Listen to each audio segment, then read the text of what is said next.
ओम नमो भगवते वासुदेवाय। भगवान बृहस्पति देव की पूजा अर्चना के लिए बृहस्पतिवार को व्रत करके बृहस्पतिवार व्रत की कथा का श्रवण करना चाहिए। बृहस्पतिवार का व्रत करने और व्रत कथा सुनने से स्त्री पुरुषों की सभी मनोकामनाएं पूरी होती है। इस व्रत से धन संपत्ति की प्राप्ति होती है, निसंतानों को पुत्र प्राप्ति होती है, परिवार में सुख शांति बनी रहती है, सभी आनंद पूर्वक रहते हैं। अब आइए सुनते हैं बृहस्पतिवार व्रत कथा। प्राचीन समय की बात है। भारत में एक राजा राज्य करता था। वह बड़ा प्रतापी तथा दानी था। वह नित्य प्रति मंदिर में भगवत दर्शन करने जाता था। वह ब्राह्मण और गुरु की सेवा किया करता था। उसके द्वार से कोई भी याचक निराश होकर नहीं लौटता था। वह प्रत्येक गुरुवार को व्रत रखता एवं पूजन करता था। हर दिन गरीबों की सहायता करता था। परंतु यह सब बातें उसकी रानी को अच्छी नहीं लगती थी। वह न तो व्रत करती और न किसी को एक भी पैसा दान में देती थी। वह राजा से भी ऐसा करने को मना किया करती थी। एक समय की बात है। राजा शिकार खेलने वन को चले गए। घर पर रानी और दासी थी। उस समय गुरु बृहस्पति साधु का रूप धारण कर राजा के दरवाजे पर भिक्षा मांगने आए। साधु ने रानी से भिक्षा मांगी तो वह कहने लगी, हे साधु महाराज, मैं इस दान और पुण्य से तंग आ चुकी हूँ। इस कार्य के लिए तो मेरे पति देव ही बहुत हैं। अब आप ऐसी कृपा करें कि सारा धन नष्ट हो जाए तथा मैं आराम से रह सकूं। साधु रूपी बृहस्पति देव ने कहा, हे देवी, तुम बड़ी विचित्र हो। संतान और धन से कोई दुखी नहीं होता है, इसको सभी चाहते हैं। पापी भी पुत्र और धन की इच्छा करता है। अगर तुम्हारे पास धन अधिक है तो भूखे मनुष्यों को भोजन कराओ, प्याऊ लगाओ, ब्राह्मणों को दान दो, धर्मशालाएं बनवाओ, कुआं, तालाब, बावड़ी, बाग, बगीचे आदि का निर्माण कराओ तथा निर्धनों की कुंवारी कन्याओं का विवाह कराओ। साथ ही यज्ञ आदि करो। इस प्रकार के कर्मों से आपके कुल का और आपका नाम परलोक में सार्थक होगा एवं स्वर्ग की प्राप्ति होगी। परंतु रानी साधु की इन बातों से खुश नहीं हुई। उसने कहा, हे साधु महाराज, मुझे ऐसे धन की आवश्यकता नहीं जिसको मैं अन्य लोगों को दान दूं तथा जिसको रखने और संभालने में ही मेरा सारा समय नष्ट हो जाए। साधु ने कहा, हे देवी, यदि तुम्हारी ऐसी इच्छा है तो जैसा मैं तुम्हें बताता हूँ तुम वैसा ही करना। बृहस्पतिवार के दिन घर को गोबर से लिपना, अपने केसों को पीली मिट्टी से धोना, केसों को धोते समय स्नान करना, राजा से कहना वह हजामत करवाए, भोजन में मांस मदिरा खाना, कपड़ा धोबी के यहाँ धुलने देना। इस प्रकार 7 बृहस्पतिवार करने से तुम्हारा धन नष्ट हो जाएगा। यह कहकर साधु महाराज रूपी बृहस्पति देव अंतर ध्यान हो गए। रानी ने साधु के कहने के अनुसार 7 बृहस्पतिवार तक वैसा ही करने का विचार किया। साधु के बताए अनुसार कार्य करते हुए केवल 3 बृहस्पतिवार ही बीते थे कि उसकी समस्त धन संपत्ति नष्ट हो गई। भोजन के लिए दोनों समय परिवार तरसने लगा तथा सांसारिक भोगों से दुखी रहने लगा। तब वह राजा रानी से कहने लगा कि हे रानी, तुम यहाँ पर रहो, मैं दूसरे देश को जाता हूँ, क्योंकि यहाँ पर मुझे सभी मनुष्य जानते हैं, इसलिए मैं यहाँ कोई कार्य नहीं कर सकता। मैं अब परदेश जा रहा हूँ, वहाँ कोई काम धंधा करूंगा, शायद हमारे भाग्य बदल जाए। ऐसा कहकर राजा परदेश चला गया। वह वहाँ जंगल से लकड़ी काट कर लाता और शहर में बेचता। इस तरह जीवन व्यतीत करने लगा। इधर राजा के बिना रानी और दासियां दुखी रहने लगी। किसी दिन भोजन मिलता और किसी दिन जल पीकर ही रह जाती। एक समय रानी और दासियों को 7 दिन बिना भोजन के व्यतीत करना पड़ा। तो रानी ने अपने दासी से कहा, हे दासी, यहाँ पास के ही नगर में मेरी बहन रहती है। वह बड़ी धनवान है, तू उसके पास जा और वहां से 5 सेर बेझर मांग कर ले आ, जिससे कुछ समय के लिए गुजर हो जाए।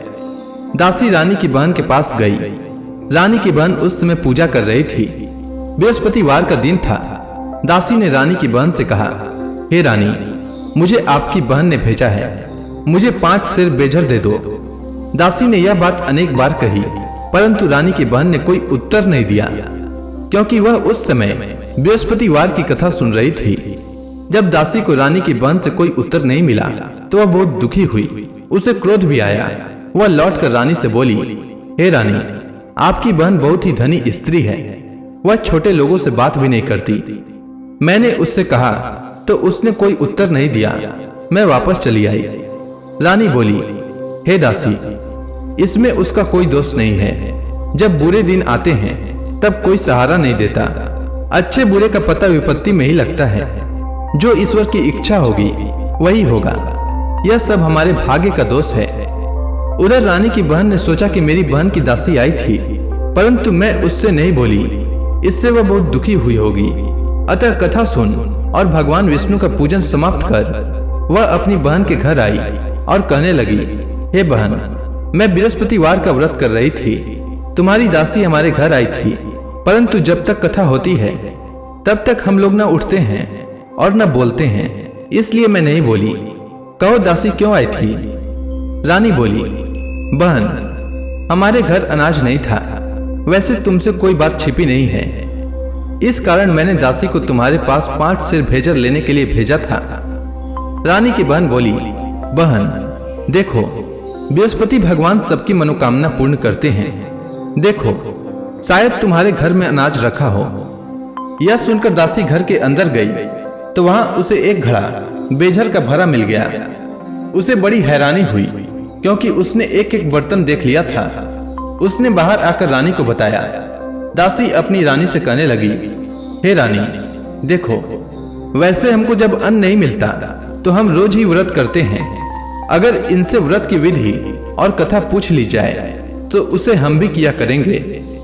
दासी के कहने पर रानी ने अपनी बहन से बृहस्पतिवार व्रत के बारे में पूछा। उसकी बहन ने बताया, हे रानी बहन, बृहस्पतिवार को सूर्योदय से पूर्व उठकर स्नान करके बृहस्पतिवार का व्रत करना चाहिए, लेकिन उस दिन सिर नहीं धोना चाहिए। बृहस्पतिवार के व्रत में चने की दाल और मुनक्का से विष्णु भगवान का केले के वृक्ष की जड़ में पूजन करें तथा दीपक जलाएं। उस दिन एक ही समय भोजन करें। भोजन पीले खाद्य पदार्थ का करें तथा कथा सुने। इस प्रकार करने से गुरु भगवान प्रसन्न होते हैं, अन्न पुत्र धन देते हैं, मनोकामना पूर्ण करते हैं। व्रत और पूजन की विधि बताकर रानी की बहन अपने घर लौट गई। रानी और दासी दोनों ने निश्चय किया कि बृहस्पति देव भगवान का पूजन जरूर करेंगे। 7 दिन बाद जब बृहस्पतिवार आया तो उन्होंने व्रत रखा। घुड़साल में जाकर चना और गुड़ बीन लाई तथा उसी दाल से केले की जड़ तथा विष्णु भगवान का पूजन किया। अब भोजन पीला कहाँ से आए? दोनों बड़ी दुखी हुई, परंतु उन्होंने व्रत किया था, इस कारण बृहस्पति देव भगवान प्रसन्न थे। एक साधारण व्यक्ति के रूप में वे 2 थालों में सुंदर पीला भोजन लेकर आए और दासी को देकर बोले, हे दासी, यह भोजन तुम्हारे और रानी के लिए है, तुम दोनों करना। दासी भोजन पाकर बड़ी प्रसन्न हुई और रानी से बोली, रानी जी, भोजन कर लो। रानी को भोजन आने के बारे में कुछ पता नहीं था, इसलिए वह दासी से बोली, जा तू ही भोजन कर, क्योंकि तू हमारी व्यर्थ में हंसी उड़ाती है। दासी बोली, एक व्यक्ति भोजन दे गया है। रानी कहने लगी, वह भोजन तेरे लिए दे गया है, तू ही भोजन कर। दासी ने कहा, वह व्यक्ति हम दोनों के लिए 2 थालों में भोजन दे गया है, इसलिए मैं और आप दोनों ही साथ साथ भोजन करेंगी। दोनों ने गुरु भगवान को नमस्कार कर भोजन प्रारंभ किया। उसके बाद से वे प्रत्येक बृहस्पतिवार को गुरु भगवान का व्रत और पूजन करने लगी। बृहस्पति भगवान की कृपा से उनके पास धन हो गया, परंतु रानी फिर से पहले की ही तरह आलस्य करने लगी। तब दासी बोली, देखो रानी, तुम पहले भी इस प्रकार आलस्य करती थी। तुम्हें धन के रखने में कष्ट होता था, इस कारण सभी धन नष्ट हो गया। अब गुरु भगवान की कृपा से धन मिला है तो फिर तुम्हें आलस्य होता है। बड़ी मुसीबतों के बाद हमने यह धन पाया है, इसलिए हमें दान पुण्य करना चाहिए। तुम भूखे मनुष्यों को भोजन कराओ, प्याऊ लगवाओ, ब्राह्मणों को दान दो, कुआं तालाब बावड़ी आदि का निर्माण कराओ, मंदिर पाठशाला बनवाकर दान दो, कुंवारी कन्याओं का विवाह करवाओ। धन को शुभ कार्यों में खर्च करो, जिससे तुम्हारे कुल का यश बढ़े तथा स्वर्ग प्राप्त हो और पितृ प्रसन्न हो। दासी की बात मानकर रानी ने इसी प्रकार के कर्म करने प्रारंभ किए, जिससे उनका काफी यश फैलने लगा। एक दिन रानी और दासी आपस में विचार करने लगी कि न जाने राजा किस दशा में होंगे, उनकी कोई खोज खबर नहीं है। गुरु भगवान से उन्होंने प्रार्थना की और भगवान ने रात्रि में राजा को स्वप्न में कहा, हे राजा, उठ, तेरी रानी तुझको याद करती है, अब अपने देश को लौट जा। राजा प्रातः काल उठकर जंगल से लकड़ियां काट कर लाने के लिए जंगल की ओर चल पड़ा।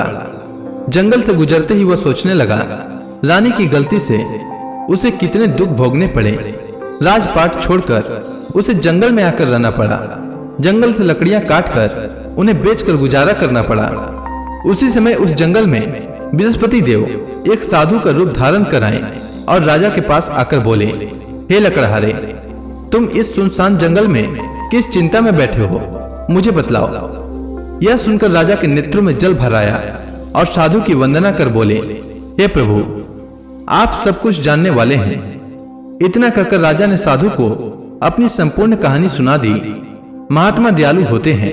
वे राजा से बोले, हे राजा, तुम्हारी पत्नी ने बृहस्पति देव के प्रति अपराध किया था, जिसके कारण तुम्हारी यह दशा हुई है। अब तुम किसी प्रकार की चिंता मत करो, भगवान तुम्हें पहले से अधिक धन देंगे। देखो, तुम्हारी पत्नी ने बृहस्पतिवार का व्रत प्रारंभ कर दिया है। अब तुम भी बृहस्पतिवार का व्रत करके चने की दाल व गुड़ जल के लोटे में डालकर केले का पूजन करो, फिर कथा सुनो। भगवान तुम्हारी सब मनोकामनाओं को पूर्ण करेंगे। साधु को प्रसन्न देखकर राजा बोला, हे प्रभु, मुझे लकड़ी बेचकर इतना पैसा भी नहीं बचता जिससे भोजन करने के उपरांत कुछ बचा सकूं। मैंने रात्रि में अपनी रानी को व्याकुल देखा है। मेरे पास कोई साधन नहीं जिससे समाचार जान सकूं। फिर मैं बृहस्पति देव की क्या कहानी सुनूं?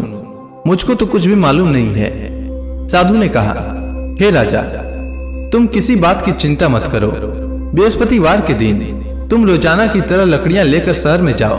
तुम्हें रोज से 2 गुना धन प्राप्त होगा, जिससे तुम भली भांति भोजन कर लोगे तथा बृहस्पति देव की पूजा का सामान भी आ जाएगा।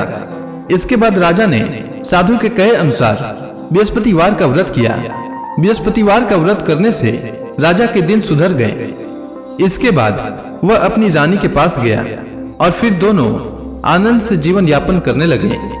इसलिए सुख समृद्धि की कामना करने वाले मनुष्यों को बृहस्पतिवार का व्रत करना चाहिए और बृहस्पति देव की पूजा करनी चाहिए। साथ ही बृहस्पतिवार व्रत की कथा सुनना चाहिए।